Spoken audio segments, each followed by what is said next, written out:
ರಾಜ್ಯ ಕಲ್ಲುಗಣಿ ಮತ್ತು stone crusher ಮಾಲೀಕರ ಒಕ್ಕೂಟದ ವತಿಯಿಂದ ಸರ್ಕಾರದ ವಿರುದ್ಧ ಆಕ್ರೋಶ ವ್ಯಕ್ತವಾಗಿದ್ದು, ಅವೈಜ್ಞಾನಿಕ ವಿದ್ಯುತ್ ಬಿಲ್, ಅವೈಜ್ಞಾನಿಕ ನಿಯಮಗಳು ಸೇರಿದಂತೆ ಕ್ರಷರ್ ಮಾಲೀಕರ ಬೇಡಿಕೆಗಳನ್ನು ಈಡೇರಿಸಬೇಕೆಂದು ಆಗ್ರಹ ಮಾಡಲಾಗಿದೆ. ಈ ಕುರಿತು ರಾಜ್ಯ ಕಲ್ಲುಗಣಿ ಮತ್ತು ಸ್ಟೋನ್ ಕ್ರಷರ್ ಮಾಲೀಕರ ಒಕ್ಕೂಟದ ವತಿಯಿಂದ ಸುದ್ದಿಗೋಷ್ಠಿಯನ್ನ ನಡೆಸಿ ಆಗ್ರಹಿಸಲಾಯಿತು. ಈ ವೇಳೆ ಸರ್ಕಾರದ ಮುಂದೆ ಹಲವು ಬೇಡಿಕೆಗಳನ್ನು ಇಡಲಾಯಿತು. ಈ ಸಂದರ್ಭದಲ್ಲಿ ಒಕ್ಕೂಟದ ಅಧ್ಯಕ್ಷ ಸಿದ್ದರಾಜು ಮಾತನಾಡಿದರು. ಅಧಿಕಾರಿಗಳಿಂದ ಉದ್ಯಮಕ್ಕೆ ಆಗುತ್ತಿರುವ ತೊಂದರೆಗಳ ಬಗ್ಗೆ ಮಾತನಾಡಿದ್ರು.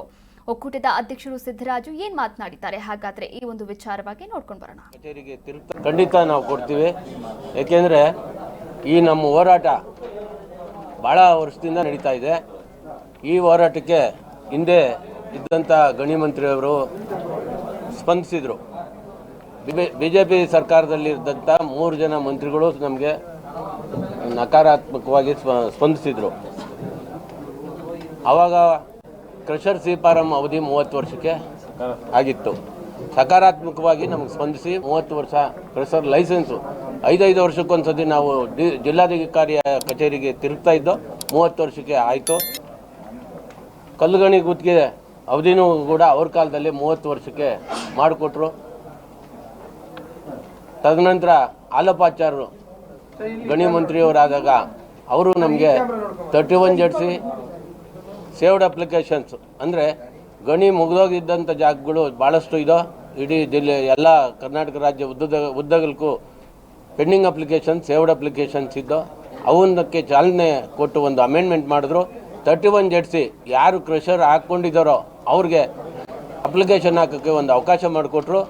ಕೊಟ್ಟು ಅವ್ರ ಸರ್ಕಾರ ಹೋಗಿ 2.5 ವರ್ಷ ಆದರೂ ಕೂಡ ಇವತ್ತು ಬಂದಂಥ ಕಾಂಗ್ರೆಸ್ ಸರ್ಕಾರ ಒಳ್ಳೆ ಸರ್ಕಾರ, ಒಳ್ಳೆ ಮುಖ್ಯಮಂತ್ರಿಯವರು, ಒಳ್ಳೆ ಗಣಿ ಮಂತ್ರಿಯವರು ಇದ್ದರೂ ಕೂಡ ಇಲಾಖೆ ಅವ್ರಿಗೆ ಸರಿಯಾಗಿ ಸ್ಪಂದಿಸ್ತಾ ಇಲ್ಲ. ಇಲಾಖೆ ನಿಷ್ಕ್ರಿಯವಾಗಿದೆ.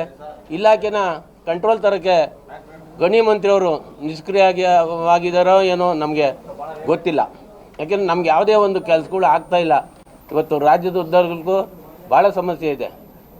30 ಜಿಲ್ಲೆಯಲ್ಲಿ 300 ಸಮಸ್ಯೆ ಇದೆ. ಅಧಿಕಾರಿಗಳ ಒಂದು ಕಿರುಕುಳ, RTA ಕಾರ್ಯಕರ್ತರ ಕಿರುಕುಳ, ಇನ್ನೊಂದು ಪೊಲೀಸ್ FIR ಮಾಡಿ ಕ್ರಷರ್ ಮಾಲೀಕರನ್ನ ನ್ಯಾಯಾಲಯಕ್ಕೆ ದೂಡ್ತಾ ಇದ್ದಾರೆ. ಈ ಒಂದು ರಾಜ್ಯ ಸರ್ಕಾರದ ಕಾರ್ಯವೈಖರಿ ಬದಲಿಸಿ ನಮ್ಮ ಉದ್ಯಮ ನಡೆಯೋಕ್ಕೆ ಅವಕಾಶ ಮಾಡಿಕೊಡ್ಬೇಕು ಅಂತೇಳಿ ತಮ್ಮ ಮುಖಾಂತರ ಸರ್ಕಾರಕ್ಕೆ, ಇಲಾಖೆಗೆ ಎಚ್ಚರಿಕೆ ಕೊಡ್ತಾ ಇದ್ದೀವಿ. ಹಾಗೇನಾದರೂ ಆದರೆ ನಾವು ಮುಂದೆ ಡಿಸೆಂಬರ್ನೊತ್ತಿಗೆ ಎಲ್ಲ ಉದ್ಯಮ ನಿಲ್ಲಿಸಿ ನಾವು ರಾಜ್ಯದಾದ್ಯಂತ ಯಾವುದೇ ಒಂದು ಕಾರ್ಯಚಟುವಟಿಕೆ ಮಾಡದೆ ನಿಲ್ಲಿಸ್ತೀವಿ ಅಂತ ಹೇಳಿ ತಮ್ಮ ಮುಖಾಂತರ ಸಂದೇಶ ರವಾನಿಸ್ತಾ ಇದ್ದಾರೆ. ಖಂಡಿತ ನಾವು ಕೊಡ್ತೀವಿ.